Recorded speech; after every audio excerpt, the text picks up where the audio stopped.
140 करोड़ परिवारजन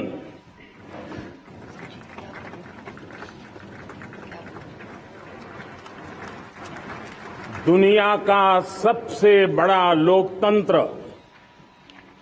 और अब बहुत लोगों का अभिप्राय है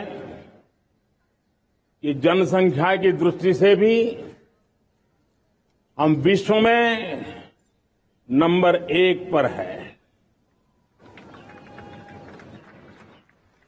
इतना बड़ा विशाल देश, 140 करोड़ देश कि मेरे भाई बहन, मेरे परिवारजन आज आजादी का पर्व मना रहे हैं।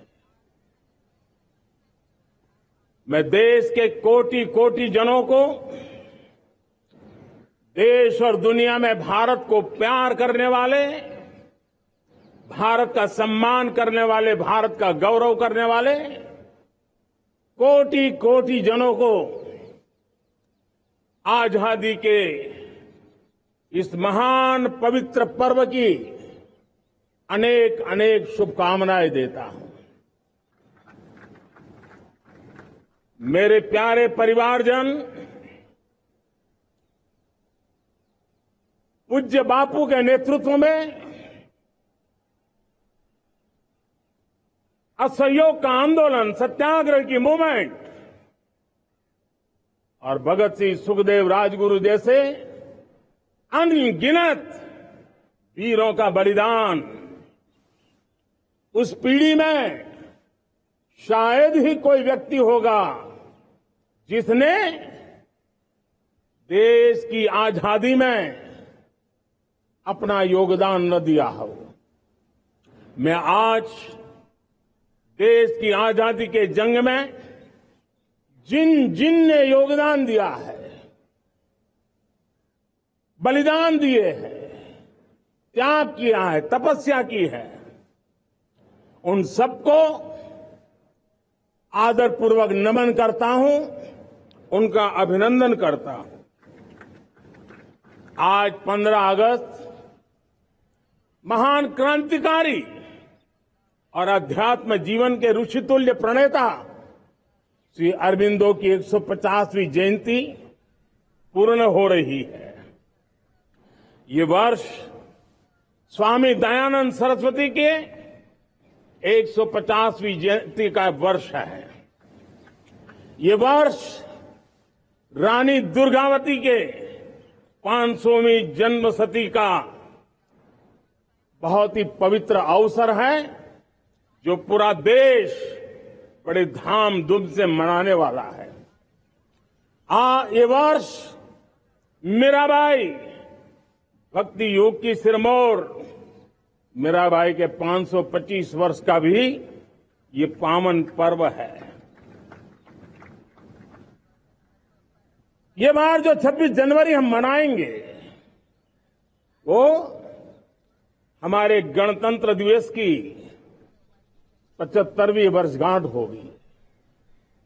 अनेक प्रकार से अनेक अवसर, अनेक संभावनाएं राष्ट्र निर्माण में जुटे रहने के लिए पल पल नई प्रेरणा, पल पल नई चेतना, पल पल सपने, पल पल संकल्प, शायद इससे बड़ा कोई अवसर नहीं हो सकता। मेरे प्यारे परिवारजन, इस बार प्राकृतिक आपदा ने देश के अनेक हिस्सों में अकल्पनीय संकट पैदा किए। जिन परिवारों ने इस संकट में सहन किया है, मैं उन सभी परिवारजनों के प्रति अपनी संवेदना प्रकट करता हूं और राज्य और केंद्र सरकार मिलकर के उन सभी संकटों से जल्दी से मुक्त होकर के फिर तेज गति से आगे बढ़ेंगे, ये मैं विश्वास दिलाता हूं।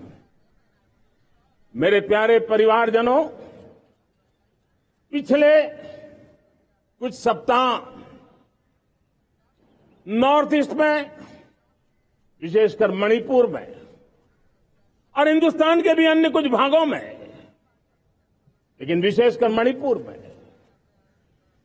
जो हिंसा का दौर चला, कई लोगों को अपना जीवन खोना पड़ा, मां बेटियों के सम्मान के साथ खिलवाड़ हुआ। लेकिन कुछ दिनों से लगातार शांति की खबरें आ रही हैं। देश मणिपुर के लोगों के साथ है। देश मणिपुर के लोगों को पिछले कुछ दिनों से जो शांति बनाए रखी है, उस शांति के पर्व को आगे बढ़ाएं और शांति से ही समाधान का रास्ता निकलेगा और राज्य और केंद्र सरकार मिलकर के उन समस्याओं के समाधान के लिए भरपूर प्रयास कर रही है, करती रहेगी। मेरे प्यारे परिवारजनों, जब हम इतिहास की तरफ नजर करते हैं तो इतिहास में कुछ पल ऐसे आते हैं जो अपनी अमिट छाप छोड़ करके जाते हैं और उसका प्रभाव सदियों तक रहता है। और कभी कभी शुरुआत में वो बहुत छोटा लगता है, छोटी सी घटना लगती है, लेकिन वो अनेक समस्याओं की जड़ बन जाती है। हमें याद है 1000-1200 साल पहले इस देश पर आक्रमण हुआ। एक छोटे से राज्य के छोटे से राजा का पराजय हुआ, लेकिन तब पता तक नहीं था कि एक घटना भारत को 1000 साल की गुलामी में फंसा देगी। और हम गुलामी में जकड़ते गए, जो आया लूटता गया, जो जिसका मन चाहा हम पे आके सवार हो गया। कैसा विपरीत काल रहा होगा वो 1000 साल का। मेरे प्यारे परिवारजनों, घटना छोटी क्यों न हो, लेकिन 1000 साल तक प्रभाव छोड़ के रही है। लेकिन मैं आज इस बात का जिक्र इसलिए करना चाहता हूं कि भारत के वीरों ने इस कालखंड में कोई भूभाग ऐसा नहीं था, कोई समय ऐसा नहीं था जब उन्होंने देश की आजादी के लौ को गलता न रखा हो, बलिदान की परंपरा न बनाई। मां भारती बेड़ियों से मुक्त होने के लिए उठ खड़ी हुई थी, जंजीरों को झकझोर रही थी और देश की नारी शक्ति, देश की युवा शक्ति, देश के किसान, देश के गांव के लोग, मजदूर, कोई हिंदुस्तानी ऐसा नहीं था जो आजादी के सपने को लेकर के जीता न हो। आजादी को पाने के लिए मर मिटने के लिए तैयार होने वालों की एक बड़ी फौज तैयार हो गई थी। जेलों में जवानी खपाने वाले अनेक महापुरुष हमारे देश की आजादी को, इन गुलामी की बेड़ियों को तोड़ने के लिए लगे हुए थे। मेरे प्यारे परिवारजनों, जन चेतना का वो व्यापक रूप, त्याग और तपस्या का वो व्यापक रूप, जन जन के अंदर एक नए विश्वास जगाने वाला वो पल आखिरकार 1947 में देश आजाद हुआ। 1000 साल की गुलामी में संजोए हुए सपने देशवासी पूरे करते हुए देखे। साथियों, मैं 1000 साल पहले की बात इसलिए कह रहा हूं, मैं देख रहा हूं फिर एक बार देश के सामने एक मौका आया है। इस ऐसे कालखंड में हम जी रहे हैं, ऐसे कालखंड में हमने प्रवेश किया है और यह हमारा सौभाग्य है कि भारत के ऐसे अमृत काल में, ये अमृत काल का पहला वर्ष है। या तो हम जवानी में जी रहे हैं या हम मां भारती की गोद में जन्म ले चुके हैं। और ये कालखंड, मेरे शब्द लिख करके रखिए मेरे प्यारे परिवारजनों, इस कालखंड में जो हम करेंगे, जो कदम उठाएंगे, जितना त्याग करेंगे, तपस्या करेंगे, सर्वजन हिताय सर्वजन सुखाय, एक के बाद एक फैसले लेंगे, आने वाले 1000 साल का देश का स्वर्णिम इतिहास उससे अंकुरित होने वाला है। इस कालखंड में होने वाली घटनाएं आगामी 1000 साल के लिए इसका प्रभाव पैदा करने वाली है। गुलामी की मानसिकता से बाहर निकला हुआ देश पंच प्राण को समर्पित होकर के एक नए आत्मविश्वास के साथ आज आगे बढ़ रहा है। नए संकल्पों को सिद्ध करने के लिए वो जी जान से जुड़ रहा है। मेरी भारत माता, जो कभी ऊर्जा का सामर्थ्य था लेकिन राख के ढेर में दबी पड़ी थी, वो भारत मां 140 करोड़ देशवासियों के पुरुषार्थ है। उनकी चेतना से, उनकी ऊर्जा से फिर एक बार जागृत हो चुकी है। मां भारती जागृत हो चुकी है और मैं साफ देख रहा हूं दोस्तों, यही कालखंड है।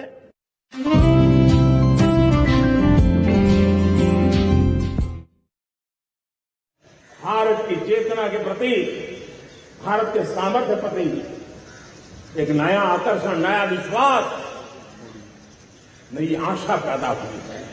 और ये प्रकाश पुंज जो भारत से उठा है, वो विश्व को अपने लिए ज्योति नजर आ रही है, हो रहा है। हमारा सौभाग्य है, कुछ ऐसी चीजें हमारे पास हैं जो हमारे पूर्वजों ने हमें विरासत में दी है और वर्तमान कालखंड में गढ़ी है। आज हमारे पास डेमोग्राफी है, आज हमारे पास डेमोक्रेसी है, आज हमारे पास डायवर्सिटी है। डेमोग्राफी, डेमोक्रेसी और डायवर्सिटी की ये त्रिवेणी भारत के हर कोने को साकार करने का सामर्थ्य रखती। आज पूरे विश्व में वहां देशों की उम्र ढल रही है, ढलाव पर है, तो भारत युवान की तरफ ऊर्जावान होकर के बढ़ रहा है। कितने बड़े गौरव का कालखंड है कि आज 30 साल की कम आयु की जनसंख्या दुनिया में सर्वाधिक कहीं है तो ये मेरे भारत मां की गोद में है, ये मेरे देश में है। और 30 साल से कम उम्र की नौजवान हो, मेरे देश के पास हो, कोटि कोटि भुजाएं हो, कोटि कोटि मस्तिष्क हो, कोटि कोटि सपने, कोटि कोटि संकल्प हो, तो भाइयों बहनों, मेरे प्रिय परिवारजनों, हम इच्छित परिणाम प्राप्त करके रह सकते हैं। मेरे प्यारे परिवारजनों, देश का भाग्य ऐसी घटनाएं बदल देती है। यह सामर्थ्य देश के भाग्य को बदल देता है। भारत 1000 साल की गुलामी और आने वाले 1000 साल के भव्य भारत के बीच में पड़ाव पर हम खड़े हैं, एक ऐसी संधि पर खड़े हैं। और इसलिए अब हमें न रुकना है, न दुविधा में जीना है। मेरे प्यारे प्रिय परिवारजनों, हमें खोई हुई इस विरासत का गर्व करते हुए, खोई हुई समृद्धि को प्राप्त करते हुए, हमें फिर एक बार, और ये बात मान के चले, हम जो भी करेंगे, हम जो भी कदम उठाएंगे, हम जो भी फैसला लेंगे, वो अगले 1000 साल तक अपनी दिशा निर्धारित करने वाला है, भारत के भाग्य को लिखने वाला है। मैं आज मेरे देश के नौजवानों को, मेरे देश की बेटे बेटियों को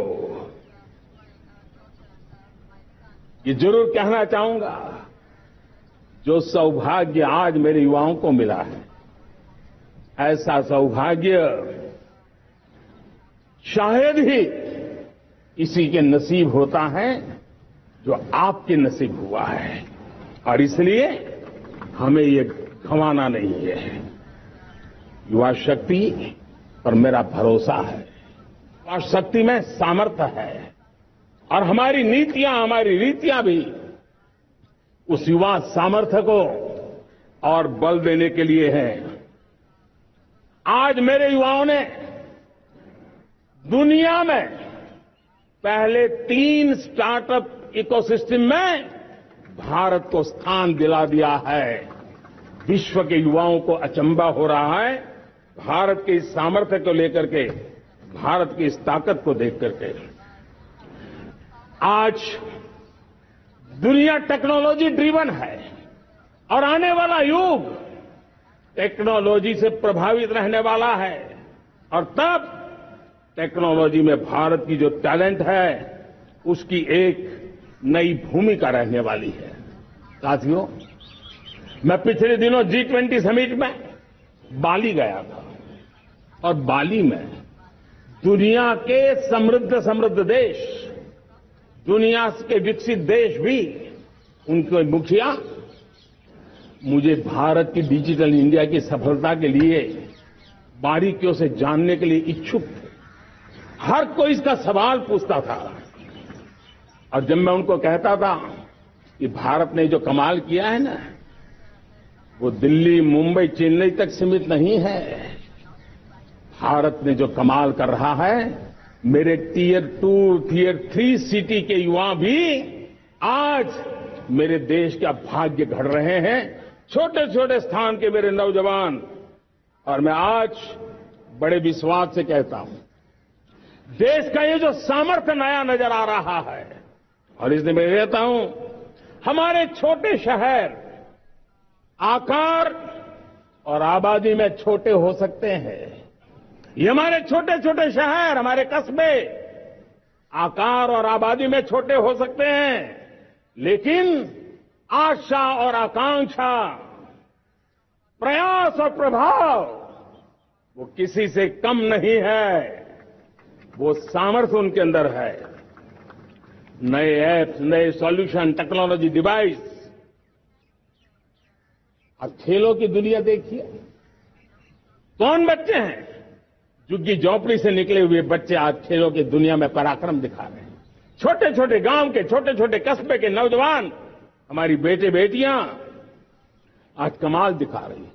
अब देखिए, मेरे देश की 100 जितनी स्कूल ऐसी हैं जहां के बच्चे सैटेलाइट बना करके सैटेलाइट छोड़ने की तैयारियां कर रही हैं।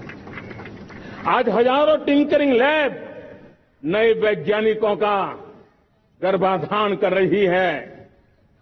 आज हजारों टिंकरिंग लैब लाखों बच्चों को साइंस और टेक्नोलॉजी के राह पर आगे बढ़ने के लिए प्रेरणा दे रही है। मैं मेरे देश के नौजवानों को कहना चाहता हूं, अवसरों की कमी नहीं है। आप जितने अवसर चाहेंगे, ये देश आसमान से भी ज्यादा अवसर आपने देने का सामर्थ्य रखता है। मैं आज लाल किले की प्राचीर से मेरे देश की माताओं, बहनों, मेरे देश की बेटियों को हृदय से अभिनंदन करना चाहता हूं। देश आज जब पहुंचा है, अब विशेष शक्ति जुड़ रही है मेरी माताओं, बहनों के सामर्थ्य की। आज देश प्रगति की राह पर चल पड़ा है, तो मैं मेरे किसान भाई बहनों का भी अभिनंदन करना चाहता हूं। ये आप ही का पुरुषार्थ है, ये आप ही का परिश्रम है कि देश आज कृषि क्षेत्र में आगे बढ़ रहा है। मैं मेरे मजदूरों का, मेरे श्रमिकों का, मेरे प्रिय परिवारजन, ऐसे कोटि कोटि श्रमिकों को आज मैं नमन करता हूं, उनका अभिनंदन कर रहा हूं।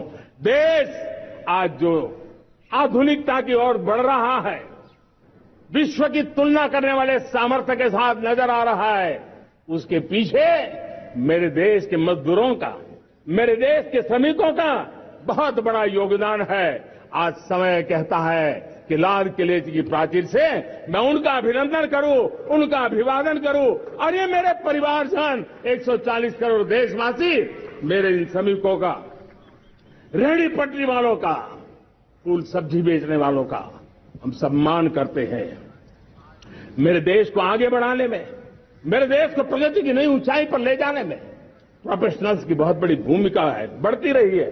चाहे साइंटिस्ट हो, चाहे इंजीनियर्स हो, डॉक्टर्स हो, नर्सिस हो, शिक्षक हो, आचार्य हो, यूनिवर्सिटीज हो, गुरुकुल हो, हर कोई मां भारती का भविष्य उज्जवल बनाने के लिए अपनी पूरी ताकत से लगा हुआ है।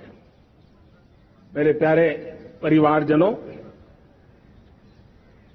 राष्ट्रीय चेतना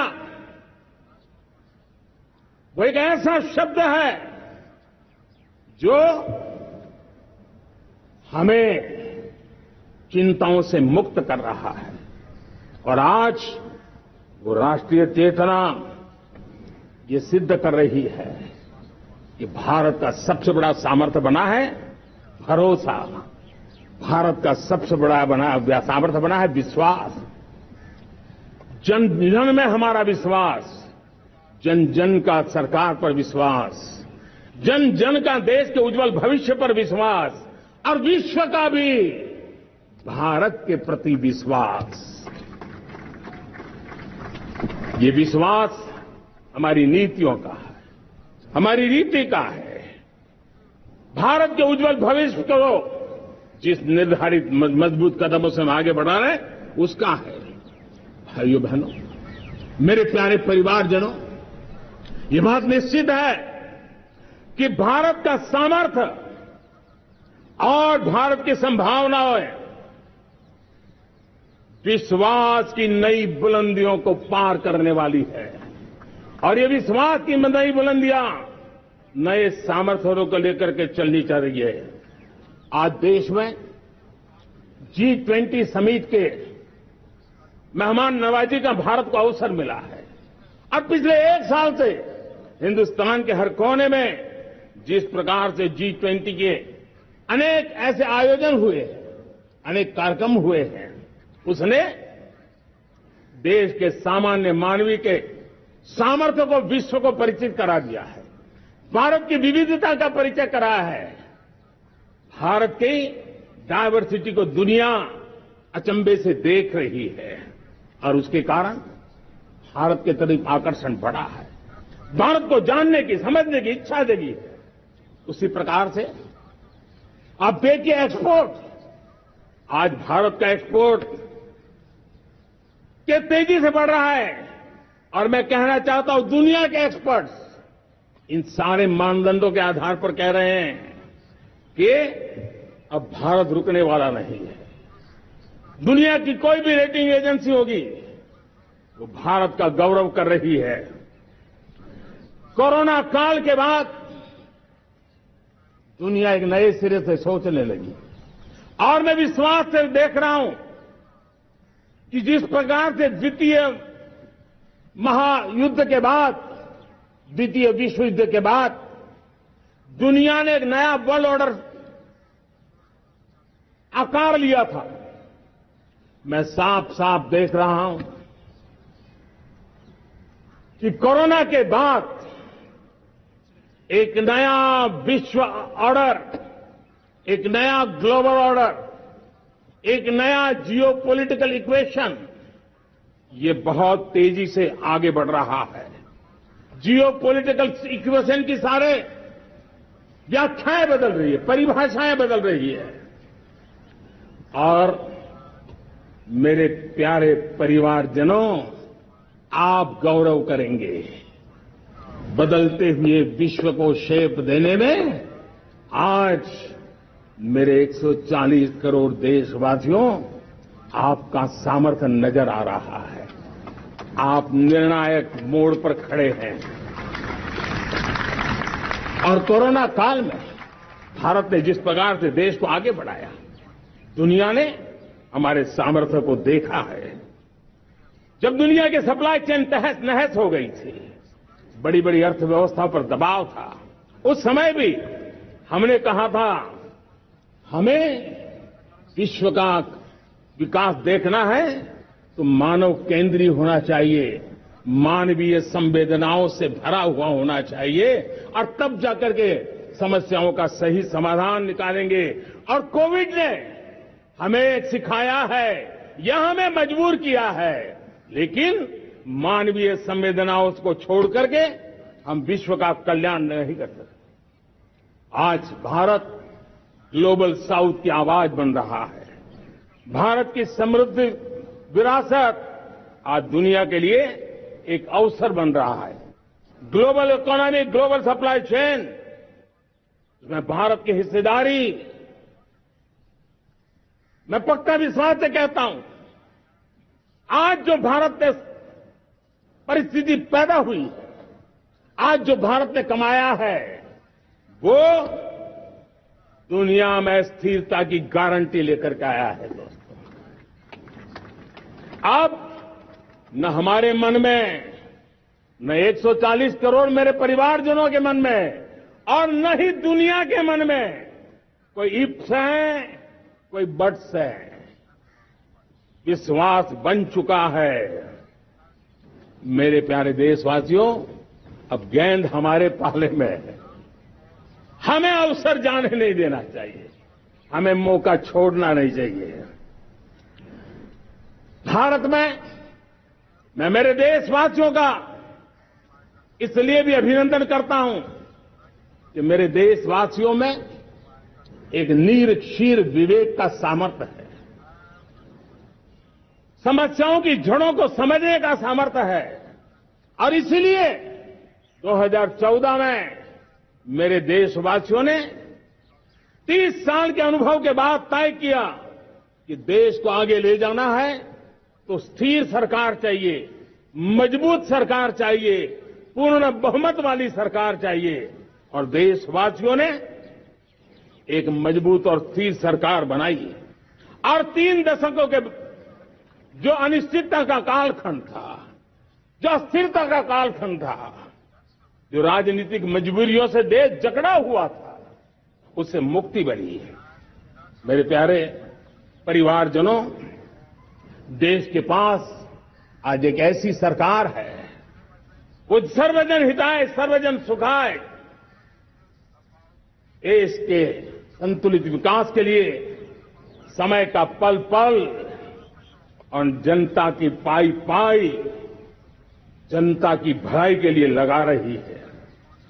और मेरी सरकार, मेरे देशवासियों का मन एक बात से जुड़ा हुआ है। हमारे हर निर्णय, हमारे हर दिशा, उसका एक ही मानदंड है, नेशन फर्स्ट, राष्ट्र प्रथम। और राष्ट्र प्रथम यही दूरगामी परिणाम, सकारात्मक परिणाम पैदा करने वाला है। देश में बड़े स्तर पर काम हो रहा है। और लेकिन मैं कहना चाहूंगा, 2014 में आपने एक मजबूत सरकार बनाई और मैं कहता हूं 2014 में और 2019 में आपने एक सरकार फॉर्म की तो मोदी में रिफॉर्म करने की हिम्मत आई। आपने ऐसी सरकार फॉर्म की कि मोदी को रिफॉर्म की हिम्मत आई।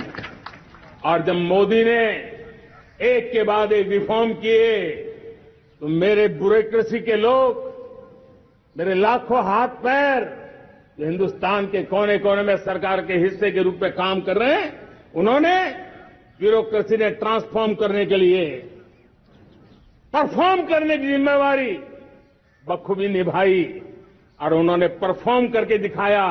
और जनता जनार्दन जुड़ गई तो वो ट्रांसफॉर्म होता भी नजर आ रहा है। और इसलिए रिफॉर्म, परफॉर्म, ट्रांसफॉर्म, ये कालखंड अब भारत के भविष्य को गढ़ रहा है। और हमारी सोच देश की उस ताकतों को बढ़ावा देने पर है जो आने वाले 1000 साल की नींव को मजबूत करने वाले, दुनिया को युवा शक्ति की जरूरत है, युवा स्किल की जरूरत है। हमने अलग स्किल मिनिस्ट्री बनाई। वो भारत की आवश्यकताओं को तो पूरी करेगी, वो दुनिया की आवश्यकताओं को पूरी करने का भी सामर्थ्य रखेगी। हमने जल शक्ति मंत्रालय बनाया।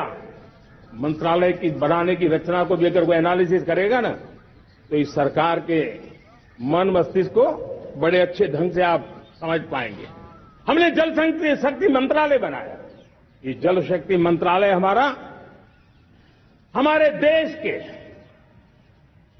एक एक देशवासियों को पीने का शुद्ध पानी पहुंचे, पर्यावरण की रक्षा के लिए पानी के प्रति संवेदनशील व्यवस्थाएं विकसित हो, उस पर हम बल रहे हैं। हमारे देश में कोरोना के बाद दुनिया देख रही है, होलिस्टिक हेल्थ केयर ये समय की मांग है। हमने अलग आयुष मंत्रालय बनाया और योग और आयुष आज दुनिया में अपना परचम लहरा रहे हैं। हमने दुनिया को हमारे कमिटमेंट के कारण विश्व का हमारे प्रति ध्यान गया है। अगर हम ही हमारे इस सामर्थ्य को नकार देंगे तो फिर दुनिया कैसे स्वीकार करेगी। लेकिन जब मंत्रालय बना तो दुनिया को भी उसका मूल्य समझ में आया। मत्स्य पालन, हमारा इतना बड़ा समुद्री तट, हमारे कोटि कोटि मछुआरे भाई बहन, उनका कल्याण भी हमारे दिलों में है।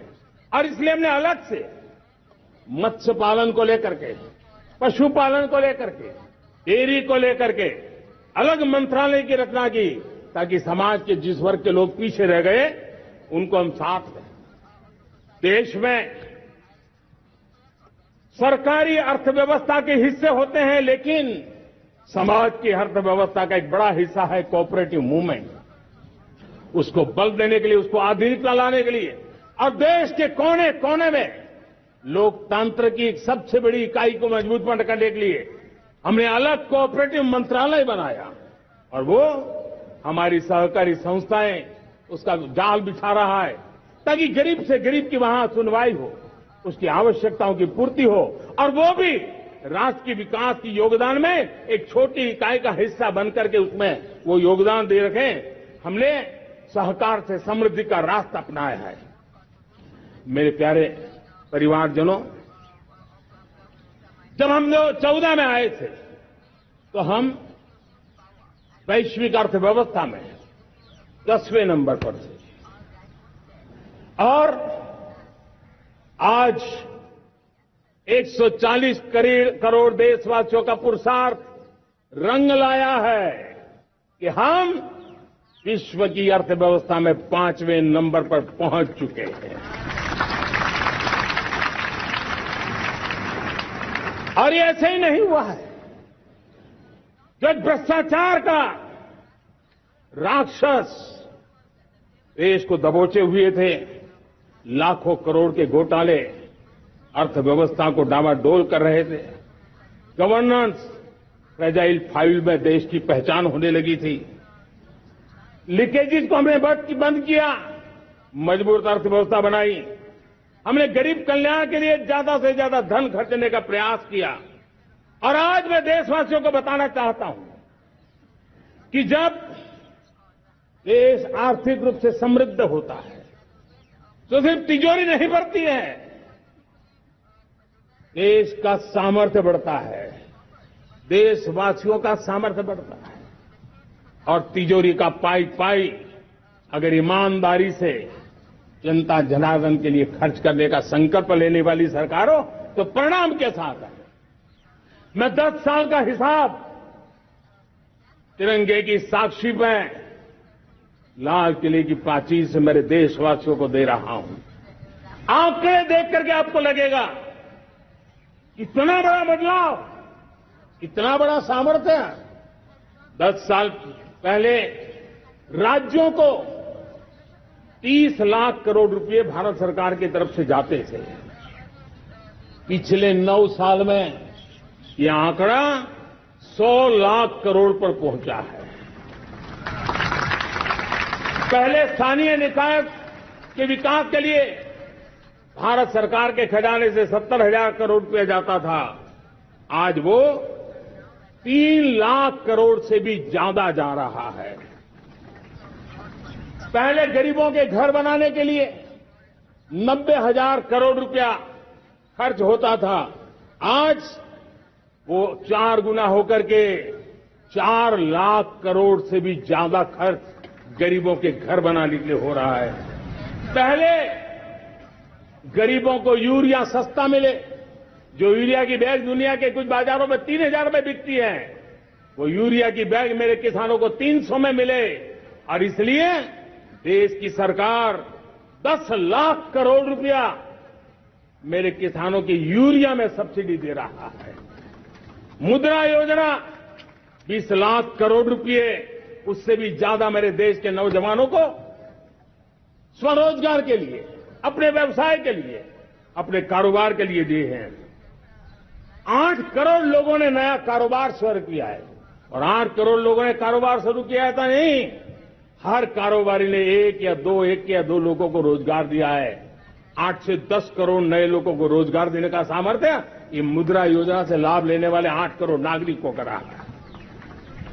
एमएसएमई को करीब 3.5 लाख करोड़ रुपए की मदद से कोरोना के संकट में भी उनको डूबने नहीं दिया, मरने नहीं दिया, उनको एक ताकत दी है। 1 रैंक 1 पेंशन मेरे देश के सेना के जवानों का एक सम्मान का विषय था। 70,000 करोड़ रुपया भारत की तिजोरी से आज पहुंचा है, मेरे निवृत्त सेना के नायकों के जेब में, उनके परिवार में पहुंचा है। सभी कैटेगरी में, मैंने तो कुछ ही गिनाए, मैं ज्यादा समय लेना नहीं चाहता। हर कैटेगरी में पहले की तुलना में अनेक गुना धन देश के विकास के लिए, कोने कोने में रोजगार पैदा करने के लिए, पाई पाई का उपयोग भारत का भाग्य बदलने के लिए हो, और इसलिए हमने काम किया है। और मेरे प्यारे प्रियजनों, इतना ही नहीं, हमने इन सारे प्रयासों का परिणाम है कि आज 5 साल के मेरे कार्यकाल में, 5 साल के कार्यकाल में, 5 साल में 13.5 करोड़ मेरे गरीब भाई बहन गरीबी की जंजीरों को तोड़ करके न्यू मिडिल क्लास के रूप में बाहर आए हैं। जीवन का इससे बड़ा कोई संतोष नहीं होता। मेरे प्यारे परिवारजनों, और जब 13.5 करोड़ लोग गरीबी की इस मुसीबतों से बाहर निकलते हैं, तो कैसी कैसी योजनाएं उनको मदद दी है। उनको आवास योजना का लाभ मिलना, पीएम स्वनिधि से 50,000 करोड़ रुपया रेहड़ी पटरी वालों तक पहुंचाया है। आने वाले दिनों में, आने वाली विश्वकर्मा जयंती पर एक कार्यक्रम हम लागू करेंगे। इस विश्वकर्मा जयंती पर हम करीब 13-15 हजार करोड़ रुपया से, जो परंपरागत कौशल्य से रहने वाले लोग, जो औजार से और अपने हाथ से काम करने वाला वर्ग है, ज्यादातर ओबीसी समुदाय से, हमारे सुथार हो, हमारे सोनार हो, हमारे राजमिस्त्री हो, हमारे कपड़े धोने वाले काम करने वाले लोग हो, हमारे बाल काटने वाले भाई बहन परिवार हो, ऐसे लोगों को एक नई ताकत देने के लिए हम आने वाले महीने में विश्वकर्मा जयंती पर विश्वकर्मा योजना लॉन्च करेंगे और करीब 13-15 हजार करोड़ से उसका प्रारंभ करेंगे। हमने पीएम किसान सम्मान निधि में 2.5 लाख करोड़ रुपया सीधा मेरे देश के किसानों के खाते में जमा किया है। हमने जल जीवन मिशन, हर घर में शुद्ध पानी पहुंचे, 2 लाख करोड़ रुपया खर्च किया है। हमने आयुष्मान भारत योजना, ताकि गरीब को बीमारी के कारण अस्पताल जाने से जो मुसीबत होती है, उसको मुक्ति दिलाना, उसको दवाई मिले, उसका उपचार हो, ऑपरेशन हो, अच्छे से अच्छी हॉस्पिटल में हो। आयुष्मान भारत योजना के तहत 70,000 करोड़ रुपए हमने लगाए हैं। पशुधन, देश ने कोरोना वैक्सीन की बात तो देश को याद है, 40,000 करोड़ रुपए लगाए, वो तो याद है। लेकिन आपको जानकर के खुशी होगी, हमने पशुधन को बचाने के लिए करीब करीब 15,000 करोड़ रुपया पशुधन के टीकाकरण के लिए लगाया है। मेरे प्यारे देशवासियों, मेरे प्यारे परिवारजनों, जन औषधि केंद्रों ने देश के सीनियर सिटीजन्स को, देश के मध्यम वर्गीय परिवार को एक नई ताकत दी है। जिस संयुक्त परिवार में अगर किसी को एक डायबिटीज जैसा हो जाए 2-3 हजार रुपया दवाई का बिल स्वाभाविक हो जाता है। हमने जन औषधि केंद्र से जो दवाई बाजार में 100 रुपये में मिलती है वो 10 रुपया, 15 रुपया, 20 रुपये में दी। और आज देश में 1000 जन औषधि केंद्रों से मेरे इन बीमारी में जिनको दवाई की जरूरत थी ऐसे लोगों के करीब 20,000 करोड़ रुपया उनके जेब में बचा है। और ये ज्यादातर मध्यम वर्ग के परिवार के लोग हैं। लेकिन आज उसकी सफलता को देखते हुए मैं देशवासियों को कहना चाहता हूं, जैसे हम एक विश्वकर्मा योजना लेकर के समाज के उस वर्ग को छूने वाले हैं, अब देश में 10,000 जन औषधि केंद्र से हम 25,000 जन औषधि केंद्र का लक्ष्य लेकर के आने वाले दिनों में काम करने वाले हैं। मेरे प्यारे परिवारजनों, जब देश में गरीबी कम होती है तो देश की मध्यम वर्ग की ताकत बहुत बढ़ती है।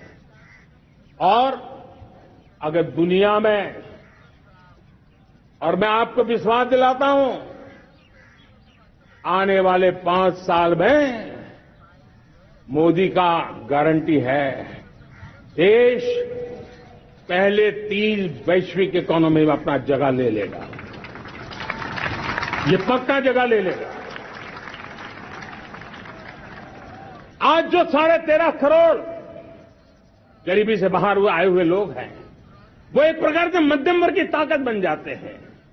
जब गरीब की खरीद शक्ति बढ़ती है तो मध्यम वर्ग की व्यापार शक्ति बढ़ती है।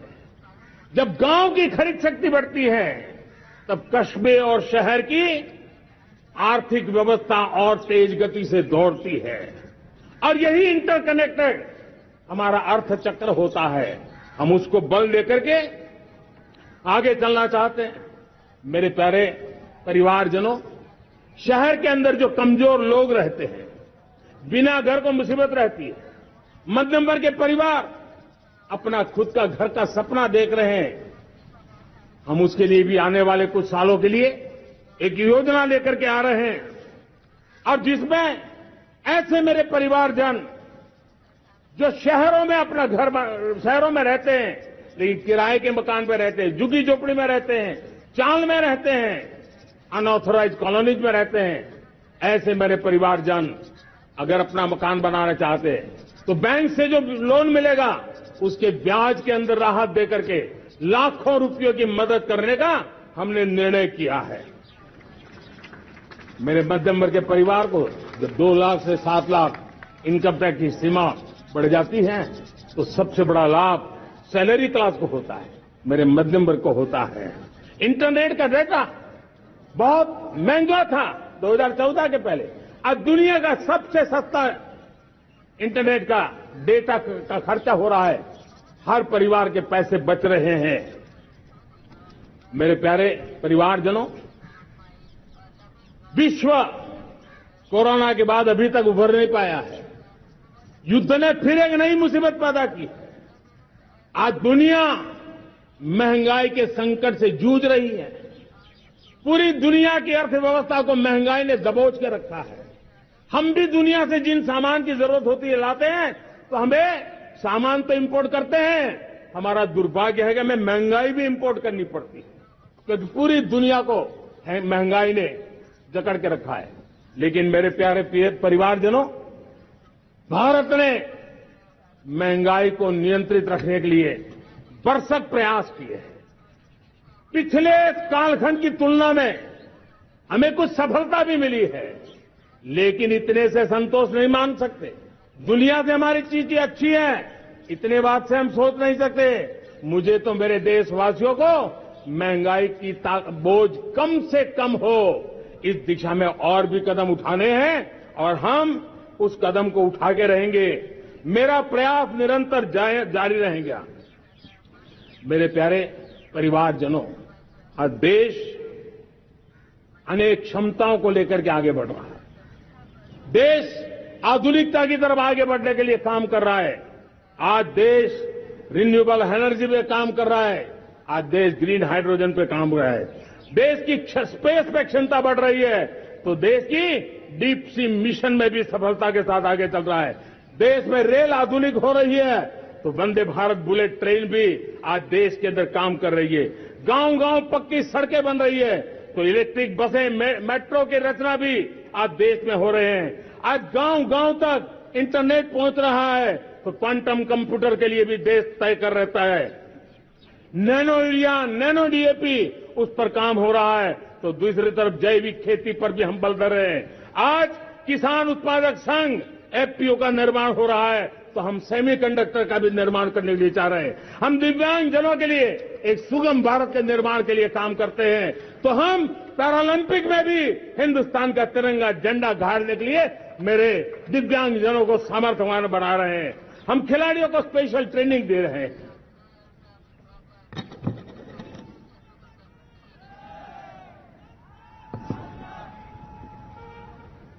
आज भारत पुरानी सोच, पुराने ढर्रे को छोड़ करके लक्ष्यों को तय करके लक्ष्यों को प्राप्त करने की दिशा से चल रहा है। और जब मैं कहता हूं ना कि जिसका शिलान्यास हमारी सरकार करती है, उसका उद्घाटन भी हमारे कालखंड में करते हैं। इन दिनों जो मैं शिलान्यास कर रहा हूं ना, आप लिख के रखिए, उसके उद्घाटन भी आप सबने मेरे नसीब में ही छोड़े हुए हैं।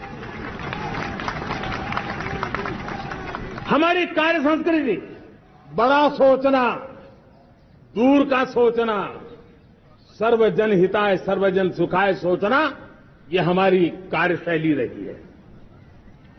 और सोच से भी ज्यादा, संकल्प से भी ज्यादा हासिल कैसे करना, इस ऊर्जा के साथ हम काम करते हैं। हमने आजादी के काल अमृत महोत्सव में 75,000 अमृत सरोवर बनाने का संकल्प किया था। उस समय हमने हर जिले में 75 अमृत सरोवर बनाने का संकल्प किया था। करीब 50-55 हजार अमृत सरोवर की कल्पना की थी, लेकिन आज करीब 75,000 अमृत सरोवर का काम निर्माण हो रहा है। ये अपने आप में बहुत बड़ा काम हो रहा है। जनशक्ति और जल शक्ति की ताकत भारत के पर्यावरण की रक्षा में भी काम आने वाली है। 18,000 गांवों तक बिजली पहुंचाना, जनधन बैंक खाते खोलना, बेटियों के लिए शौचालय बनाना, सारे टारगेट समय के पहले पूरी शक्ति से पूरे करेगा। और जब भारत ठान लेता है तो उसे पूरा करके रहता है। ये हमारा ट्रैक रिकॉर्ड कहता है। 200 करोड़ वैक्सीनेशन का काम, दुनिया हमें जब पूछती है 200 करोड़ सुनती है, उनकी आंखें फट जाती है। इतना बड़ा काम ये मेरे देश के आंगनवाड़ी वर्कर, हमारी आशा वर्कर, हमारी हेल्थ वर्कर, उन्होंने करके दिखाया। यह मेरे देश का सामर्थ्य है। 5G को रोल आउट किया, दुनिया में सबसे तेज गति से 5G रोल आउट करने वाला मेरा देश है। 700 से अधिक जिलों तक अब पहुंच चुके हैं और अब 6G की भी तैयारी कर रहे हैं।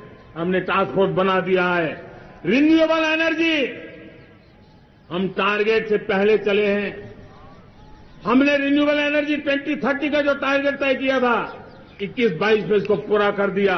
हमने इथेनॉल में 20% ब्लेंडिंग की बात कही थी, वो भी हमने समय से 5 साल पहले पूरा कर दिया।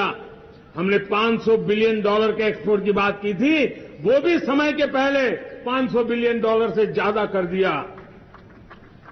हमने तय किया, जो हमारे देश में 25 साल से चर्चा हो रही थी कि देश में नई संसद बने, पार्लियामेंट का कोई सत्र ऐसा नहीं था नई संसद के। ये मोदी है, समय के पहले नई संसद बना करके रख दिया। मेरे प्यारे भाई बहनों, ये काम करने वाली सरकार है, निर्धारित लक्ष्यों को पार करने वाली सरकार है। ये नया भारत है, ये आत्मविश्वास से भरा हुआ भारत है। ये संकल्पों को चरितार्थ करने के लिए जी जान से जुटा हुआ भारत है। और इसलिए ये भारत न रुकता है, ये भारत न थकता है, ये भारत न हांफता है और न ही ये भारत हारता है। और इसलिए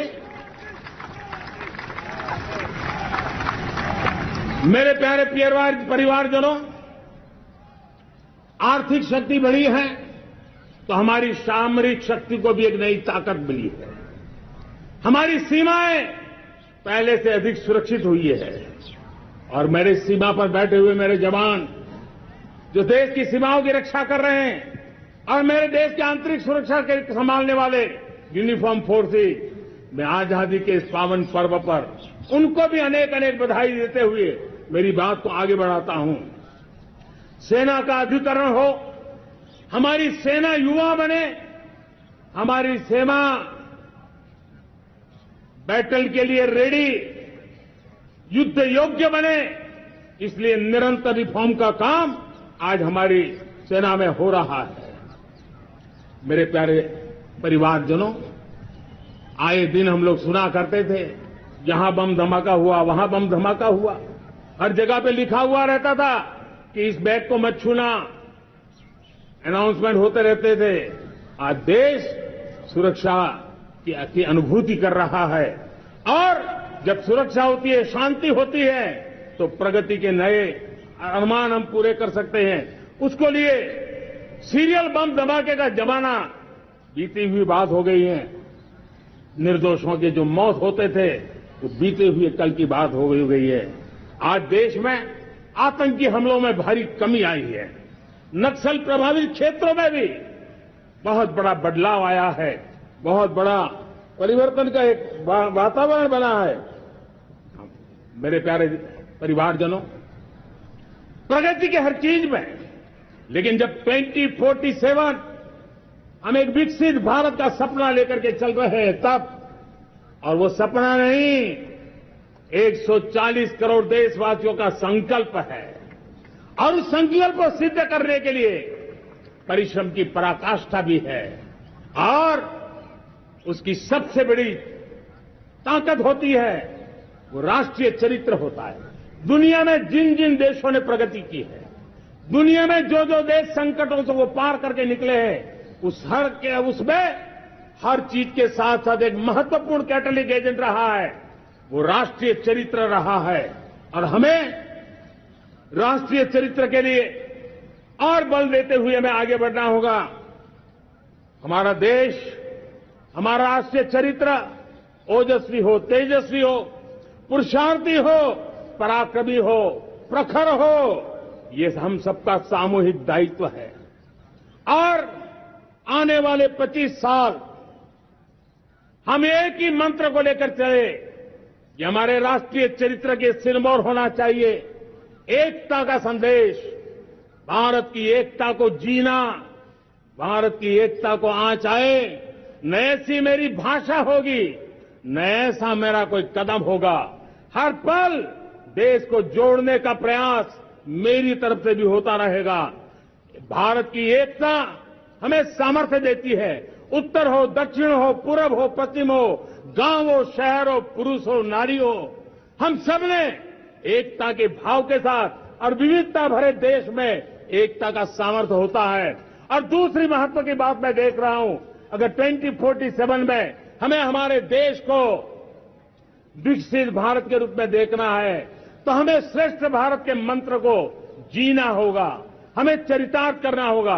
अब हमारे प्रोडक्शन में, मैंने 2014 में कहा था जीरो डिफेक्ट, जीरो इफेक्ट। दुनिया के किसी भी टेबल पर मेक इन इंडिया चीज हो तो दुनिया को विश्वास होना चाहिए, इससे बेहतर दुनिया में कुछ नहीं हो सकता है। ये अल्टीमेट होगा। हमारी हर चीज, हमारी सर्विसेज होगी तो श्रेष्ठ होगी, हमारे शब्द की ताकत होगी तो श्रेष्ठ होगी, हमारी संस्थाएं होगी तो श्रेष्ठ होगी, हमारी निर्णय प्रक्रियाएं होगी तो श्रेष्ठ होगी। ये श्रेष्ठता का भाव लेकर के हमें चलना होगा। तीसरी बात है, देश में आगे बढ़ाने के लिए एक अतिरिक्त शक्ति का सामर्थ्य भारत को आगे ले जाने वाला है, और वो है विमेन लेड डेवलपमेंट। आज भारत गर्व से कह सकता है कि दुनिया में नागरिक उड्डयन में अगर किसी एक देश में सबसे ज्यादा विमेन पायलट है तो मेरे देश में है। आज चंद्रयान की गति हो, मून मिशन की बात हो, मेरी विमेन साइंटिस्ट उसका नेतृत्व कर रहे हैं। आज विमेन सेल्फ हेल्प ग्रुप हो, मेरी 2 करोड़ लखपति दीदी का लक्ष्य लेकर के आज विमेन सेल्फ हेल्प ग्रुप पे हम काम कर रहे हैं। हम हमारी नारी शक्ति के सामर्थ्य को बढ़ावा देते हुए विमेन लेड डेवलपमेंट के, और जब G20 में मैंने विमेन लेड डेवलपमेंट के विषय को आगे बढ़ाया है तो पूरा G20 समूह इसके महत्व को स्वीकार कर रहा है और उसके महत्व को स्वीकार कर करके वो उसको बहुत बल दे रहे हैं। उसी प्रकार से भारत विविधताओं से भरा देश है। असंतुलित विकास के हम शिकार रहे हैं। मेरा पराया का के कारण हमारे देश के कुछ हिस्से उसके शिकार रहे हैं। अब हमें रीजनल एस्पिरेशंस को, संतुलित विकास को बल देना है और रीजनल एस्पिरेशंस को लेकर के उस भावना को हमें सम्मान देते हुए, जैसे हमारी भारत मां का कोई, हमारा शरीर का कोई अंग अगर अविकसित रहे तो हमारा शरीर विकसित नहीं माना जाएगा। हमारा शरीर का कोई अंग दुर्बल रहे तो हमारा शरीर स्वस्थ नहीं माना जाएगा। वैसे ही मेरी भारत माता, उसका कोई एक भूभाग भी, समाज का कोई तबका भी अगर दुर्बल रहे तो मेरी भारत माता समर्थ है, स्वस्थ है, ऐसा बैठ करके हम नहीं बैठ सकते। और इसलिए रीजनल एस्पिरेशन को हमने एड्रेस करने की आवश्यकता है और इसलिए हम समाज का सर्वांगीण विकास हो, सर्वस्पर्शी विकास हो, भूभाग के हर क्षेत्र को उसकी अपनी ताकत को खिलने का अवसर मिले, उस दिशा में आगे बढ़ना चाहते हैं। मेरे प्यारे परिवारजनों, भारत एक मदर ऑफ डेमोक्रेसी है। भारत मॉडल ऑफ डायवर्सिटी भी है। भाषाएं अनेक हैं, बोलियां अनेक हैं, परिधान अनेक हैं, विविधताएं बहुत है। हमने उन सारे लोगों को, सारों को आधार पर आगे बढ़ना है। मेरे प्यारे परिवारजनों, देश के जब मैं एकता की बात करता हूं तब अगर घटना मणिपुर में होती है तो पीड़ा महाराष्ट्र में होती है। अगर बाढ़ आसाम में आती है तो बेचैन केरला हो जाता है। हिंदुस्तान के किसी भी हिस्से में कुछ भी हो, हम एक अंगांगी भाव की अनुभूति करते हैं। मेरे देश की बेटियों पर जुल्म न हो, ये हमारा सामाजिक भी दायित्व है, ये हमारा पारिवारिक दायित्व भी है और ये देश के नाते हम सबका दायित्व है। आज जब अफगानिस्तान से गुरु ग्रंथ साहब के स्वरूप को लाते हैं तो पूरा देश गौरव की अनुभूति करता है। जब आज दुनिया के किसी देश में कोविड के काल में मेरा कोई सिख भाई लंगर लगाता है, भूखों को खिलाता है और दुनिया में वाहवाही होती है तो हिंदुस्तान का सीना चौड़ा हो जाता है।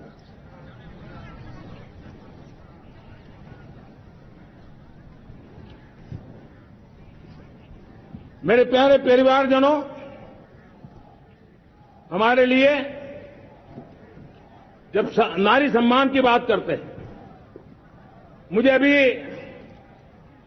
एक देश में दौरा कर रहा था तो वहां एक बहुत ही सीनियर मिनिस्टर, उसने मुझे एक सवाल पूछा।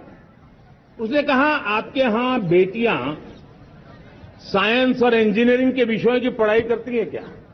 उसमें क्या था? मैंने उनको कहा, आज मेरे देश में लड़कों से ज्यादा बेटियां आज स्टेम यानी साइंस, टेक्नोलॉजी, इंजीनियरिंग और मैथ्स, अधिकतम भाग मेरी बेटियां ले रही। तो उनके लिए अचरज था। ये सामर्थ्य आज हमारे देश का देख रहा है।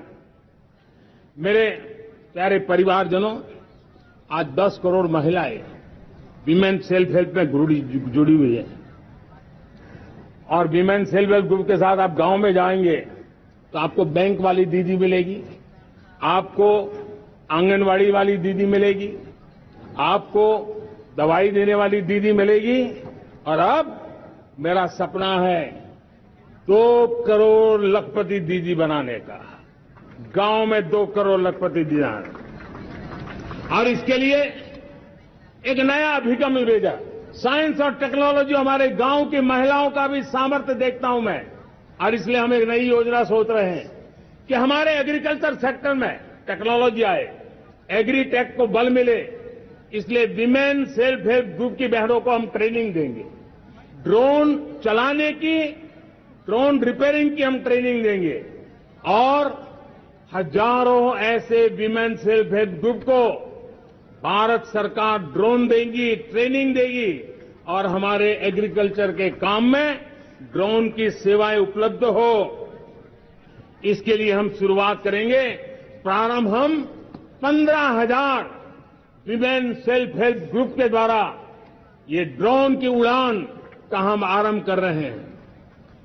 मुझे विश्वास है कि इसके कारण हमारे परिवारजनों का, मेरे प्यारे परिवारजनों, आज देश आधुनिकता की तरफ बढ़ रहा है। हाईवे हो, रेलवे हो, एयरवे हो, हाईवेज हो, इंफॉर्मेशन वेज, वाटरवेज हो, कोई क्षेत्र ऐसा नहीं है जिस क्षेत्र को आगे बढ़ाने की दिशा में आज देश काम न करता हो। पिछले 9 वर्ष में तटीय क्षेत्रों में हमने, आदिवासी क्षेत्र में, हमारे पहाड़ी क्षेत्र में विकास को बहुत बल दिया है। हमने पर्वतमाला, भारतमाला ऐसी योजनाओं के द्वारा समाज के उस वर्ग को हमने बल दिया है। हमने गैस की पाइपलाइन से हमारे पूर्वी भारत को जोड़ने का काम किया है। हमने अस्पतालों की संख्या बढ़ाई है। हमने डॉक्टर की सीटें बढ़ाई है ताकि हमारे बच्चे डॉक्टर बनने का सपना पूरा कर सके। हमने मातृभाषा में पढ़ाने पर बल दिया है। अब मातृभाषा में वो पढ़ाई कर सके उस दिशा में। और मैं भारत की सुप्रीम कोर्ट का भी धन्यवाद करता हूं कि भारत की सुप्रीम कोर्ट ने कहा है कि आप जो जजमेंट देंगे उसका जो ऑपरेटिव पार्ट होगा वो जो अदालत में आया है उसकी भाषा में उसको उपलब्ध होगा। मातृभाषा का महात्म्य आज बढ़ रहा है। मेरे प्यारे भाई परिवारजनों, आज तक हमारे देश के जो बॉर्डर विलेज हैं, हमने वाइब्रेंट बॉर्डर विलेज का एक कार्यक्रम शुरू किया है। और वाइब्रेंट बॉर्डर विलेज, अब तक इसके लिए कहा जाता था देश के आखिरी गांव। हमने उस पूरी सोच को बदला है। वो देश का आखिरी गांव नहीं है। सीमा पर जो नजर आ रहा है वो मेरे देश का पहला गांव है। अगर सूरज उगता है पूरब में तो उस तरफ के गांव में पहली सूरज की किरण आती है। अगर सूरज ढलता है तो इस तरफ के गांव में आखिरी किरण उसका लाभ मिलता है। ये मेरे पहले गांव है और मुझे खुशी है कि आज मेरे इस कार्यक्रम के विशेष मेहमान, ये जो पहले गांव है, सीमावर्ती गांव है, उसके 600 प्रधान आज इस लाल किले की प्राचीर के इस महत्वपूर्ण कार्यक्रम का हिस्सा बनने के लिए आए। पहली बार वो इतनी दूर तक आए हैं, नए संकल्प और सामर्थ्य के साथ जुड़ने के लिए आए हैं। मेरे प्यारे परिवारजनों, हमने संतुलित विकास के लिए एस्पिरेशनल डिस्ट्रिक्ट, एस्पिरेशनल ब्लॉक की कल्पना की और आज उसके सुखद परिणाम मिल रहे हैं। आज राज्य के जो नॉर्मल पैरामीटर्स हैं, जो एस्पिरेशनल डिस्ट्रिक्ट कभी बहुत पीछे थे, वो आज राज्य में भी अच्छा करने लग गए हैं। और मुझे विश्वास है कि आने वाले दिनों में ये हमारे आकांक्षी जिले, हमारे आकांक्षी बॉल अवश्य आगे बढ़ेंगे। जैसे मैंने कहा था, भारत का चरित्र की चर्चा कर रहा था, तो मैंने पहला कहा था भारत की एकता, दूसरा कहा था भारत श्रेष्ठता की तरफ बल दें, तीसरा कहा था विमेन लेड डेवलपमेंट की मैंने बात कही थी। और मैं आज एक बात और कहना चाहता हूं कि हम जैसे रीजनल एस्पिरेशन मैंने चौथी बात कही थी, पांचवी महत्व की बात, और भारत ने अब उस दिशा में जाओ। और वो है हमारा राष्ट्रीय चरित्र विश्व मंगल के लिए सोचने वाला होना चाहिए। हमें देश को इतना मजबूत बनाना है जो विश्व मंगल के लिए भी अपनी भूमिका करे। आज कोरोना के बाद देख रहा हूं जिस प्रकार के संकट की परिणाम है, आज में हमारा देश एक विश्व मित्र के रूप में, विश्व का अटूट साथी के रूप में आज मेरे देश की पहचान नहीं है।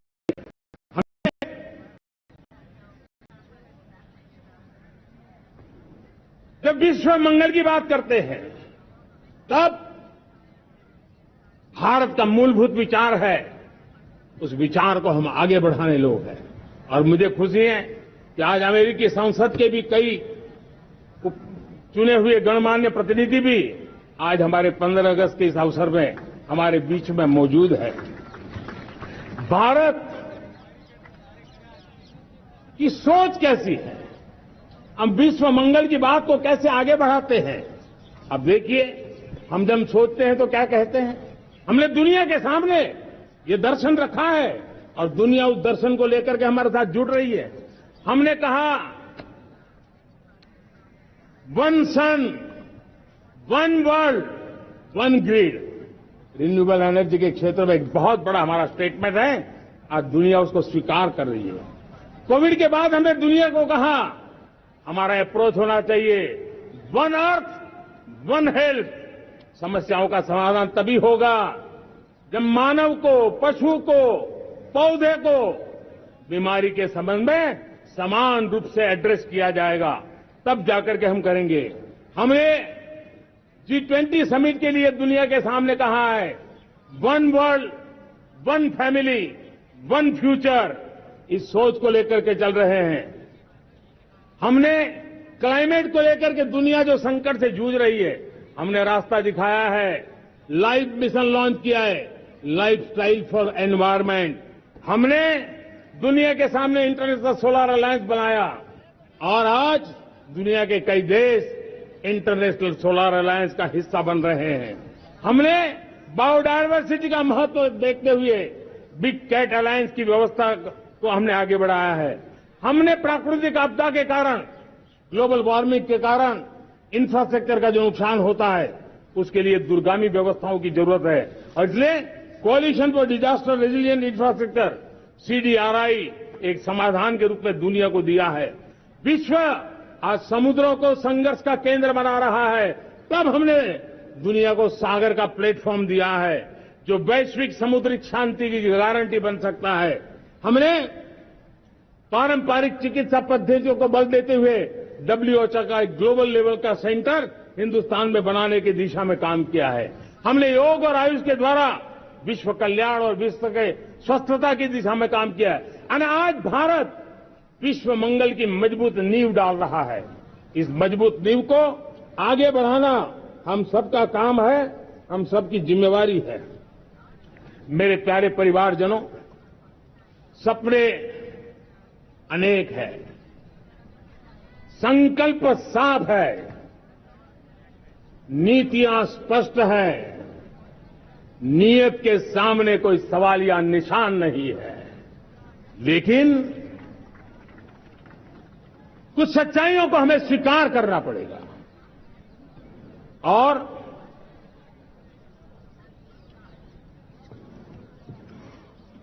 उसके समाधान के लिए मेरे प्रिय परिवारजनों, मैं आज लाल किले से आपकी मदद मांगने आया हूं। मैं लाल किले से आपके आशीर्वाद मांगने आया हूं, क्योंकि पिछले सालों मैंने देश को जो समझा है, देश की आवश्यकताओं को जो मैंने परखा है और अनुभव के आधार पर मैं कह रहा हूं कि आज गंभीरतापूर्वक उन चीजों को हमें लेना होगा। आजादी के अमृतकाल में 2047 में जब देश आजादी के 100 साल मनाएगा, उस समय दुनिया में भारत का तिरंगा झंडा विकसित भारत का तिरंगा झंडा होना चाहिए।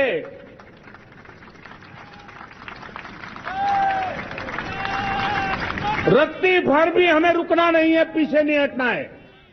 और इसके लिए शुचिता,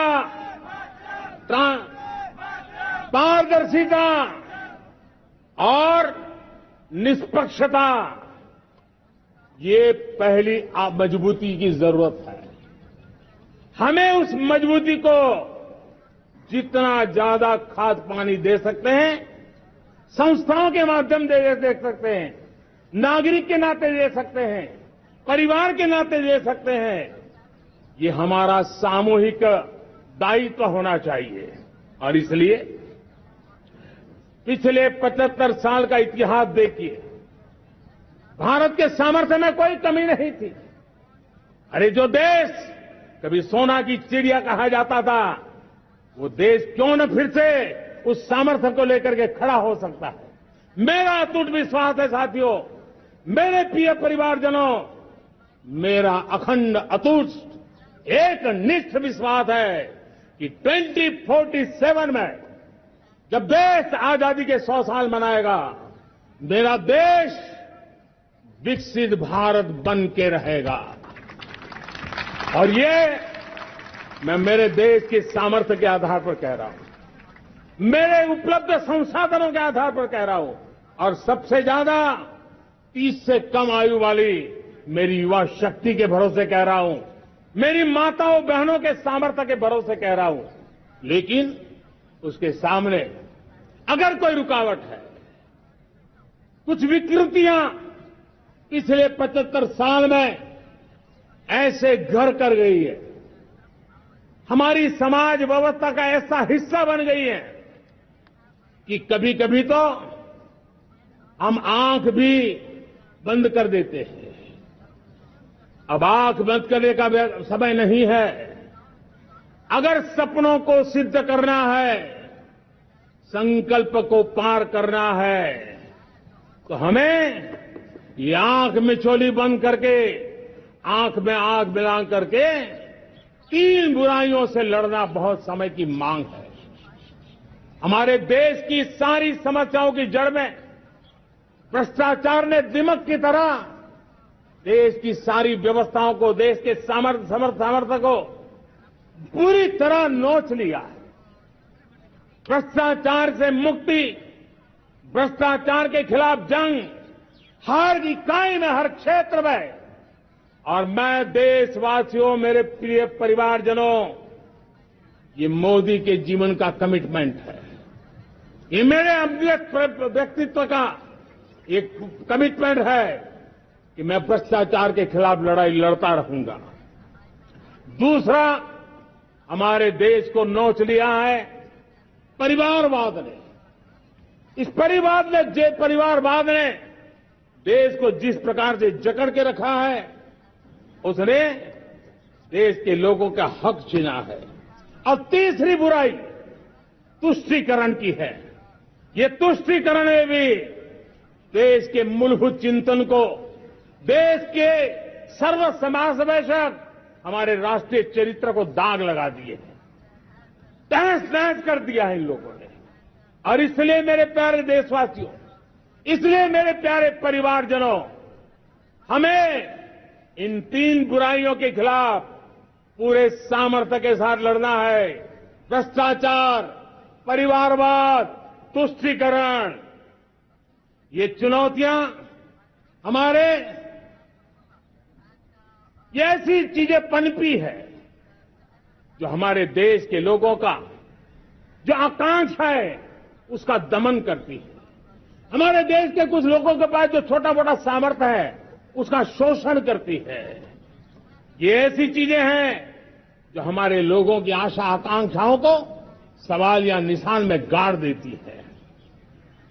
हमारे गरीब हो, हमारे दलित हो, हमारे पिछड़े हो, हमारे पसमानदा हो, हमारे आदिवासी भाई बहन हो, हमारी माताएं बहनें हो, हमने सबने उनके हकों के लिए इन 3 बुराइयों से मुक्ति पानी है। हमें भ्रष्टाचार के खिलाफ एक नफरत का माहौल बनाना है। जैसे गंदगी हमें नफरत पैदा करती है ना मन में, गंदगी पसंद नहीं है, ये सार्वजनिक जीवन की इससे बड़ी कोई गंदगी नहीं हो सकती। और इसलिए हमारे स्वच्छता अभियान को एक नया मोड़ ये भी देना है कि हमें भ्रष्टाचार से मुक्ति पानी है। सरकार टेक्नोलॉजी से भ्रष्टाचार की मुक्ति के लिए बहुत प्रयास कर रही है। आपको जानकर के हैरानी होगी, इस देश में पिछले 9 साल में एक काम मैंने ऐसे किया, आंकड़ा सुनोगे तो लोग कहेंगे मोदी ऐसा करता है, जैसे 10 करोड़ लोग करीब करीब जो गलत फायदा उठाते थे वो मैंने रोक दिया। तो आप में से कोई कहेगा आपने लोगों से अन्याय कर दिया। जी नहीं, ये 10 करोड़ कौन लोग थे? ये 10 करोड़ वो लोग थे जिनका जन्म ही नहीं हुआ था और उनके नाम पर उनके विडो हो जाते थे, वो वृद्ध हो जाते थे, वो दिव्यांग हो जाते थे, फायदे लिए जाते थे। 10 करोड़ ऐसे बेनामी जो चीजें चलती थी उसको रोकने का पवित्र काम, भ्रष्टाचारियों की संपत्ति जो हमने जब्त की है ना, वो पहले की तुलना में 20 गुना ज्यादा की है। मेरे प्यारे परिवारजनों, ये आपकी कमाई का पैसा लोग लेकर के भागे थे, 20 गुना ज्यादा संपत्ति को जब्त करने का। और इसलिए लोगों की मेरे प्रति नाराजगी होना बहुत स्वाभाविक है, लेकिन मुझे भ्रष्टाचार के खिलाफ की लड़ाई को आगे बढ़ाना है। हमारे सरकारी व्यवस्था ने पहले कैमरा के सामने तो कुछ हो जाता था, लेकिन बाद में चीजें अटक जाती थी। हमने पहले की तुलना में कई गुना ज्यादा अदालत में चार्जशीट की है और अब जमानतें भी नहीं मिलती हैं। वैसी पक्की व्यवस्था को लेकर के हम आगे बढ़ रहे हैं, क्योंकि हम ईमानदारी से भ्रष्टाचार के खिलाफ लड़ रहे हैं। आज परिवारवाद और तुष्टीकरण, इसने देश का बहुत बड़ा दुर्भाग्य किया है। अब लोकतंत्र में ये कैसे हो सकता है कि पॉलिटिकल पार्टी, और मैं विशेष बल दे रहा हूं पॉलिटिकल पार्टी, आज मेरे देश के लोकतंत्र में एक ऐसी विकृति आई है जो कभी भारत के लोकतंत्र को मजबूती नहीं दे सकती। और वो क्या है बीमारी? परिवारवादी पार्टियां। और उनका तो मंत्र क्या है? Party of the family, by the family and for the family. इनका तो जीवन मंत्र यही है कि उनकी पॉलिटिकल पार्टी, उनका राजनीतिक दल परिवार का, परिवार के द्वारा और परिवार के लिए, परिवारवाद और भाई भतीजावाद प्रतिभाओं के दुश्मन होते हैं, योग्यता को नकारते हैं, सामर्थ्य को स्वीकार नहीं करते हैं। और इसलिए परिवारवाद इस देश के लोकतंत्र की मजबूती के लिए उसकी मुक्ति जरूरी है। सर्वजन हिताय सर्वजन सुखाय, हर किसी को हक मिले इसलिए, और सामाजिक न्याय के लिए भी ये बहुत उसी प्रकार से तुष्टीकरण ने सामाजिक न्याय का सबसे बड़ा नुकसान किया। अगर सामाजिक न्याय को तबाह किसी ने किया है तो ये तुष्टीकरण की सोच, तुष्टीकरण की राजनीति, तुष्टीकरण का सरकारी योजनाओं का तरीका, इसने सामाजिक न्याय को मौत के घाट उतार दिया है। और इसलिए हमें तुष्टीकरण, भ्रष्टाचार, ये विकास का सबसे बड़ा दुश्मन है। अगर देश विकास चाहता है, देश 2047 विकसित भारत का सपना का साकार करना चाहता है, तो हमारे लिए आवश्यक है कि हम किसी भी हालत में देश में भ्रष्टाचार को सहन नहीं करेंगे। इस मूड को लेकर के चलना चाहिए। मेरे प्यारे परिवारजनों, हम सबका एक बहुत बड़ा महत्वपूर्ण दायित्व है आपने जिस प्रकार से जिंदगी जी है, हमारे आने वाली पीढ़ी को ऐसी जिंदगी जीने के लिए मजबूर करना, ये हमारा गुनाह है। ये हमारा दायित्व है कि हमारे आने वाली पीढ़ी को हम ऐसा समृद्ध देश दें, ऐसा संतुलित देश दें, ऐसा सामाजिक न्याय की धरोहर वाला देश दें, ताकि छोटी छोटी चीजों को पाने के लिए उन्हें कभी भी संघर्ष न करना पड़े। हम सभी का कर्तव्य, हर नागरिक का कर्तव्य है, और ये अमृत काल कर्तव्य काल है।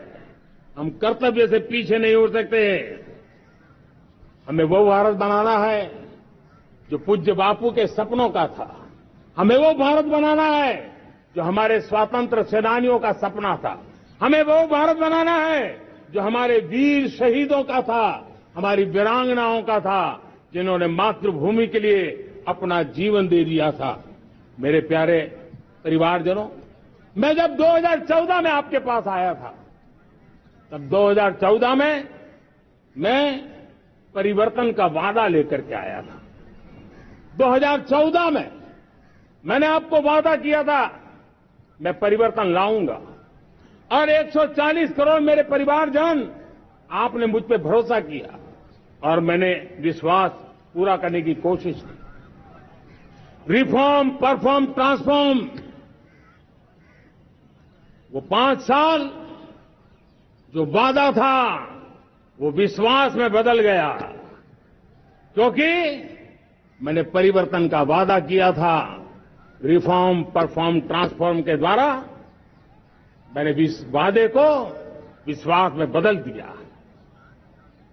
कठोर परिश्रम किया है, देश के लिए किया है, शान से किया है, सिर्फ और सिर्फ नेशन फर्स्ट, राष्ट्र सर्वोपरि, इस भाव से किया है। 2019 में परफॉर्मेंस के आधार पर आप सबने मुझे फिर से आशीर्वाद दिया।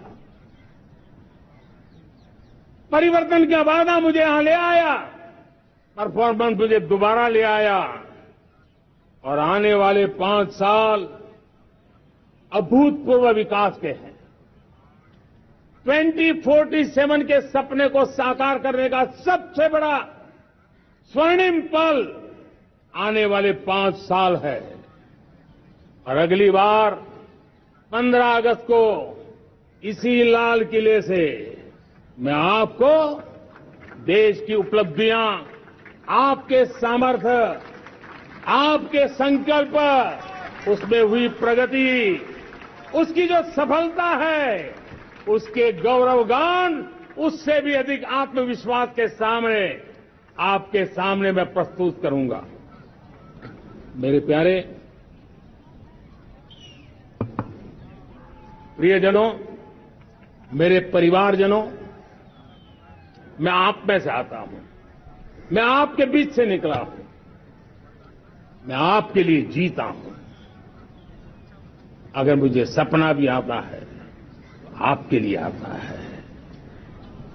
अगर मैं पसीना भी बहाता हूं तो आपके लिए बहाता हूं, क्योंकि इसलिए नहीं कि आपने मुझे दायित्व दिया है, मैं इसलिए कर रहा हूं कि आप मेरे परिवारजन हैं, और आपके परिवार के सदस्य के नाते मैं आपके किसी दुख को देख नहीं सकता हूं, मैं आपके सपनों को चूर चूर होते नहीं देख सकता हूं, मैं आपके संकल्प को सिद्धि तक ले जाने के लिए आपका एक साथी बन करके, आपका एक सेवक बन करके, आपके साथ जुड़े रहने का, आपके साथ जीने का, आपके लिए जूझने का मैं संकल्प लेकर के चला हुआ इंसान हूं। और मुझे विश्वास है, हमारे पूर्वजों ने आजादी के लिए जो जंग लड़ा था, जो सपने देखे थे, वो सपने हमारे साथ है। आजादी के जंग में जिन्होंने बलिदान दिया था, उनके आशीर्वाद हमारे साथ है। और 140 करोड़ देशवासियों को एक ऐसा अवसर आया है, ये अवसर हमारे लिए एक बहुत बड़ा संबल लेकर के आया है। और इसलिए मेरे प्यारे प्रियजनों, आज जब मैं अमृतकाल में आपके साथ बात कर रहा हूं, ये अमृतकाल का पहला वर्ष है।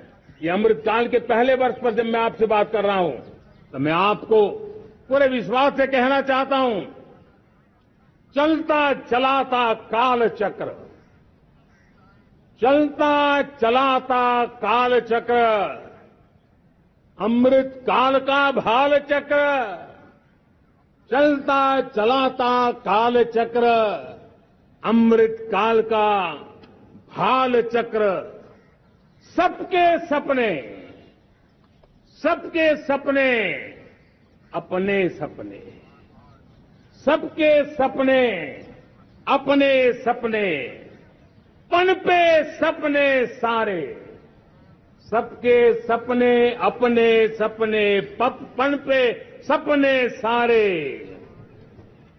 धीर चले, वीर चले, धीर चले, वीर चले, चले युवा हमारे, धीर चले, वीर चले, चले युवा हमारे, नीति सही, नीति सही, रीति नहीं, नीति सही, रीति नहीं, गति सही, गति सही, राह नहीं, गति सही, राह नहीं। चुनो, चुनो चुनौती, चुनो चुनौती सीना तान, चुनो चुनौती सीना तान, जग में बढ़ाओ देश का नाम, चुनो चुनौती सीना तान, जग में बढ़ाओ देश का नाम। मेरे प्यारे परिवारजनों, हिंदुस्तान के कोने कोने में बैठे हुए मेरे परिवारजन, दुनिया के कोने कोने में जाकर के बसे हुए मेरे परिवारजन, आप सबको आजादी के पावन पर्व की फिर एक बार मैं बहुत बहुत शुभकामनाएं देता हूं। ये अमृतकाल हम सबके लिए कर्तव्य काल है। ये अमृतकाल हम सबको मां भारती के लिए कुछ कर गुजारने का काल है। आजादी का जब जंग चल रहा था, 1947 के पहले जो पीढ़ी ने जन्म लिया था, उन्हें देश के लिए मरने का मौका मिला था। वो देश के लिए मरने के लिए मौका नहीं छोड़ते थे, लेकिन हमारे नसीब में देश के लिए मरने का मौका नहीं है। लेकिन हमारे लिए देश के लिए जीने का ये इससे बड़ा कोई अवसर नहीं होता। हमें पल पल देश के लिए जीना है। इसी संकल्प के साथ इस अमृतकाल में 140 करोड़ देशवासियों के सपने संकल्प भी बनाने हैं। 140 करोड़ देशवासियों के संकल्प को सिद्धि में भी परिवर्तित करना है। और 2047 का जब तिरंगा झंडा फहरेगा तो विश्व एक विकसित भारत का गुणगान करता होगा। इसी विश्वास के साथ, इसी संकल्प के साथ मैं आप सबको अनेक अनेक शुभकामनाएं देता हूं, बहुत बहुत बधाई देता हूं। जय हिंद, जय हिंद, जय हिंद। भारत माता की, भारत माता की, भारत माता की।